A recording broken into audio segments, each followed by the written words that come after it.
So আজকে আমরা দেখব যে একটি লেভেল টেক্সট কীভাবে বানানো যায়। সো আমরা প্রথমে ফুটেজটি টাইমলাইনে নিলাম, যেহেতু আমাদের অডিও ট্র্যাক দরকার নেই, অডিওটি ফেলে দিচ্ছি। সো আমাদের একটু আইকন আকারে করে নিলাম যে যতটুকু দরকার। সাপোজ আমরা 5 সেকেন্ড থেকে 10 সেকেন্ডের মধ্যে, 10 সেকেন্ড নিয়ে আমরা, সো বাকি অংশ আমরা ফেলে দিচ্ছি রেজার টুল দিয়ে কেটে। দেন এটা আমাদের দরকার নেই। সো আমাদের এই টেক্সটের মধ্যে আমরা লেভেল টেক্সটটা করব। সো এটা করার জন্য আমাদেরকে যেটা করতে হবে, প্রথমে আমরা একটা জায়গা ঠিক করে নিলাম। দেন পেন টুলের এখান থেকে ক্লিক করে ধরে রেখে রেক্ট্যাঙ্গেলটা নিব, নিয়ে যেখান থেকে শুরু করব সেখানে আমরা একটি রেক্ট্যাঙ্গেলের মাধ্যমে সরল রেখার মতো নিব। হ্যাঁ, পরে আমরা এটাকে স্কেলিং করতে পারবো। সো আজকে জাস্ট আমরা এখন জিনিসটাকে তৈরি করার জন্য নিচ্ছি। তো যতটুকু পর্যন্ত আমাদের দরকার এতটুকু পর্যন্ত আমরা রেক্ট্যাঙ্গেল গ্রাফিক্সটাকে বাড়িয়ে নিলাম। দেন আমরা এফেক্ট কন্ট্রোল সে যে শেপ থাকবে, শেপ থেকে আমরা এই রেক্ট্যাঙ্গেলের কালারটা চেঞ্জ করে হোয়াইট করে নিলাম। সো আমাদের দেখছেন আমাদের কালারটা হোয়াইট হয়ে গেল। সো হোয়াইট হয়ে যাওয়ার পরে আমরা এটা এফেক্টসে যে একটা এফেক্টস ইউজ করবো, যেটার নাম হচ্ছে ট্রান্সফর্ম। সো এটা ডিজর্টের আন্ডারে ট্রান্সফর্মটা পাবো আমরা।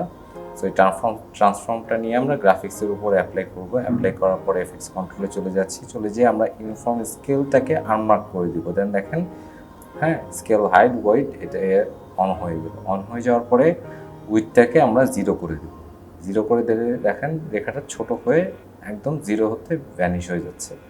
সো আমরা তারপর কাটসারটা আমরা প্রথমে নিয়ে আসতেছি গ্রাফিক্সের একদম, আমরা V2 3ও সিলেক্ট করে নিলাম, যেহেতু এই দুটো লেয়ারে কাজ করব। সো প্রথমে এসে আমরা গ্রাফিক্স লেয়ারটাকে সিলেক্ট করে দেন আমরা ওয়াইটের এখানে একটা অ্যাঙ্কর পয়েন্ট নিলাম ফার্স্টে, যেন কোন পর্যন্ত আস্তে আস্তে এটার পুরোপুরি রেখাটা বের হয়ে আসবে সেটা এই পর্যন্ত। দেন আমরা 100 করে দিলাম। দেখেন এটা এরকম হয়ে যাচ্ছে, একটু দেখে নিই।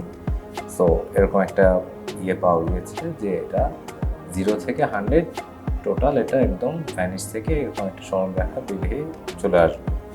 দেন আমরা এটার উপর একটা টেক্সট অ্যাপ্লাই করবো। টেক্সটের জন্য আমরা ট্যাব টুলটা নিলাম, নিয়ে আমরা এখানে একটা টেক্সট লিখছি। সাপোজ CodersTrust লিখি। সো এই CodersTrustটা লেখার পরে এটাকে আমরা কন্ট্রোল A দিয়ে অল সিলেক্ট করে নিলাম টেক্সটটাকে। দেন আমরা টেক্সটের যেই এফেক্ট কন্ট্রোলসে যে ইয়েটা আছে সেখান থেকে আমাদের ফন্ট এটাই থাকুক, আমরা ফন্ট সাইজটা একটু বড় করে নিই। দেন স্পেসটাকে, ক্যারেক্টার স্পেসটাকে আমরা একটু বাড়িয়ে দিলাম, বাড়িয়ে দিয়ে এরকম একটা পজিশনে নিয়ে আসলাম। ওকে, সো আমরা আবার সিলেকশন টুলটা নিয়ে দেন এখান থেকে আমরা টেক্সটটাকে কোন জায়গাটা আমরা রাখবো সেই জায়গাটা আমরা শেপ করে নিলাম। শেপ করে নেওয়ার পরে দেন আমরা দেখছি যে কোন জায়গাটা থেকে আমাদের টেক্সটটা বের হয়ে আসবে সেই জায়গাটাকে আমরা সিলেক্ট করে নিচ্ছি। সাপোজ এই জায়গাটা থেকে বের হয়ে আসবে।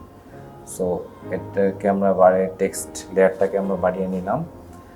সো এটা বের হয়ে আসার জন্য আমাদেরকে যেটা করতে হবে, যে টেক্সট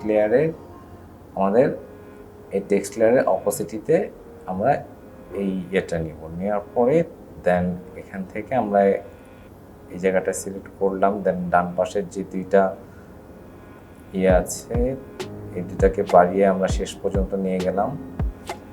নিয়ে যাওয়ার পরে সো এতটুকু কিন্তু আমার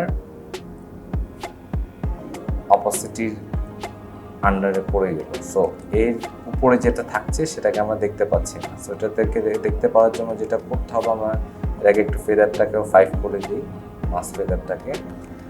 সো এটার জন্য আমাদেরকে যেটা করতে হবে, সো এখন দেখেন দেখা যাচ্ছে না। সো এটা দেখার জন্য আমাদেরকে যেটা করতে হবে, এখানে আমাদের নিচে এখানে ইনভার্টেড আছে, ইনভার্টেডটা আমরা অন করে দিলাম। দেন এখন দেখা যাচ্ছে, দ্যাটস মিন ওকে। সো ইনভার্টেডটা অন করে দেওয়ার পরে আমরা স্কেলে যেটা করব, পজিশনটাকে আমরা নিচের দিকে নিয়ে যাব। দেখেন নিচের দিকে নিয়ে গেলে টেক্সটটা কিন্তু আর নিচের দিকে থাকছে না, যেহেতু আমরা ওখান থেকে অপোজিটিটা ইনভার্টেড করে দিয়েছি। সো আমরা প্রথমে চলে আসি যে রেখাটা কোন পর্যন্ত আস্তে আস্তে আমাদের গ্রাফিক্সটা এই পর্যন্ত, এখান থেকে আমরা একটা অ্যাঙ্কর পয়েন্ট নিয়ে নিলাম।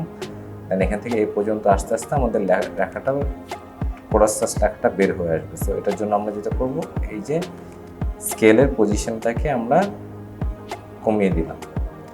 কমিয়ে দেওয়ার পরে দেন আমরা একটুখানি পারফেক্টলি একটা প্রিভিউ দেখে নিই।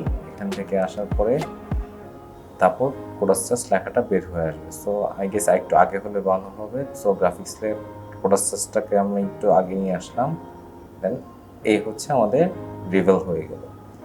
সো এই সেম রিভেল থেকে আমরা লাস্টে আবার ঠিক উল্টাটা করবো, রিভার্সটা করবো, কাজ এটা আমাদের জিরো থেকে লেখাটা বের হয়ে তারপর লেখাটা উপরে চলে আসছে, ঠিক এখন লেখাটা নিচে চলবে। এর আগে আমরা একটুখানি ইজি ইন করে নিই গ্রাফিক্সটা, এটা স্মুথ থাকবে। So same as it is আমরা টেক্সচারটাও ইজি ইন করে নিই।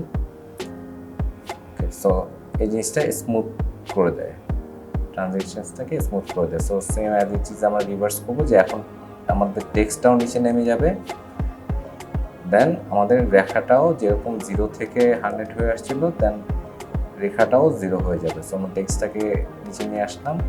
তো টেক্সটটা যখন নামতে থাকবে তখন কোন জায়গা থেকে আমাদের এটা হবে সেটা আমরা একটু দেখে নিই।